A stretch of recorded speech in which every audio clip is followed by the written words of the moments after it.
Today, the greatest risk of global catastrophe doesn't look like this. Instead, it looks like this.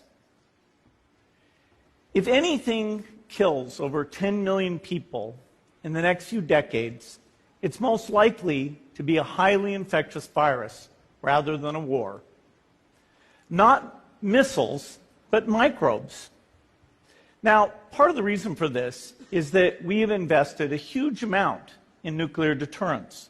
But we've actually invested very little in a system to stop an epidemic.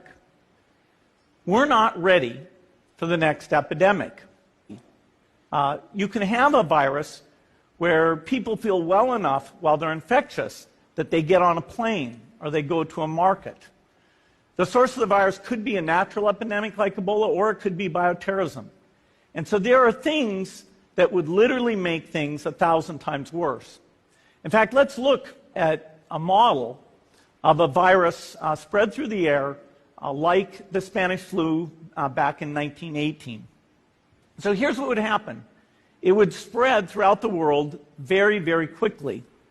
And you can see there's over 30 million people die from that epidemic.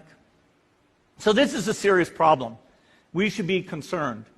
But in fact, we can build a really good response system. We have the benefits of all the science and technology that we talk about here. We've got cell phones to get information from the public and get information out to them. We have satellite maps where we can see where people are and where they're moving. We have advances in biology that should dramatically change the turnaround time to look at a pathogen and be able to make drugs and vaccines that fit for that pathogen. So we can have tools, but those tools need to be put into an overall global health system, and we need preparedness. The best lessons, I think, on how to get prepared are, again, what we do for war. For soldiers, we have full-time waiting to go. We have reserves that can scale us up to large numbers. NATO has a mobile unit that can deploy very rapidly. NATO does a lot of war games to check, are people well-trained? Do they understand about fuel and logistics and the same radio frequencies? So they are absolutely ready to go. So those are the kinds of things we need to deal with an epidemic. What are the key pieces? First is we need strong health systems in poor countries.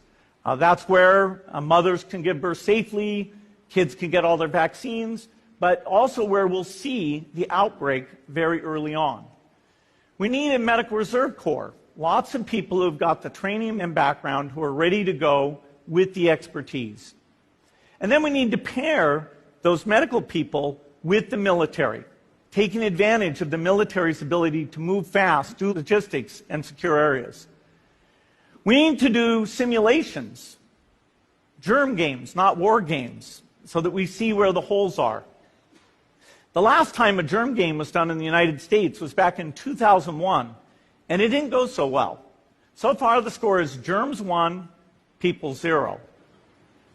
Finally, we need lots of advanced R&D in areas of vaccines and diagnostics.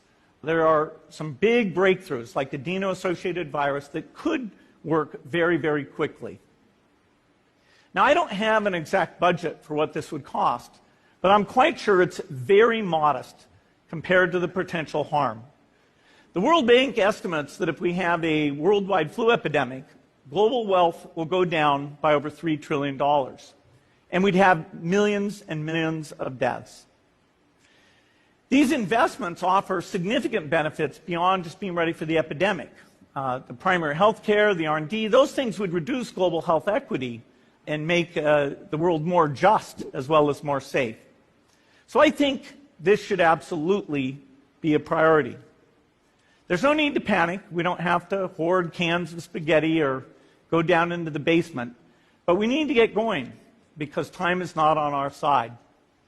In fact, if there's one positive thing that can come out of the Ebola epidemic, it's that it can serve as an early warning, a wake-up call to get ready. If we start now, we can be ready for the next epidemic. Thank you.